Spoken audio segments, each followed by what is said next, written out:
حياكم الله متابعينا. رجعنا لكم فيديو جديد. هذا الفيديو راح نشرح فيه طريقة تفعيل عداد المشي في تطبيق حقيبة المؤمن.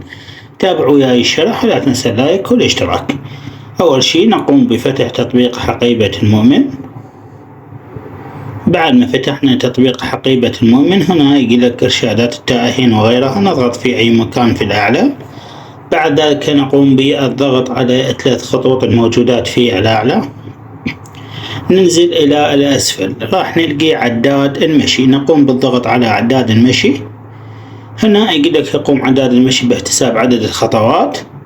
سيقوم العداد باحتساب عدد خطواتك المسافة المقطوعة والمسافة المتبقية لوصولك إلى سيد الشهداء. عند تفعيل عداد تستطيع أن توقفه بشكل مؤقت. عند تفعيل عداد سوف يظهر إشعار ثابت في شريط الإشعارات في أعلى الشاشة، يقصد البوردة اللي هي هاي. إن كنت جاهزا لنبدأ المشي نضغط على بدء المشي.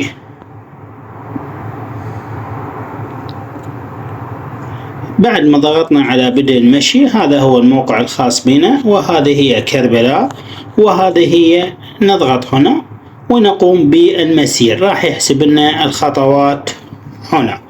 طبعا حاليا من مكاني إلى كربلاء 85 كيلومتر. كذلك ظهر عداد المشي في البوردة اللي هو هذا يحسب عدد الخطوات.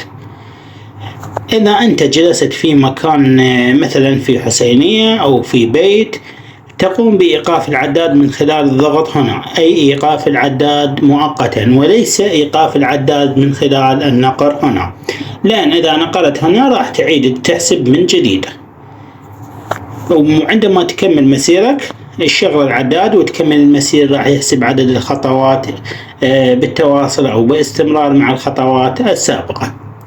أتمنى تستفادون من الفيديو. لا تنسون اللايك والاشتراك في القناة حتى يوصل لك كل شيء جديد. مع تحياتي للجميع.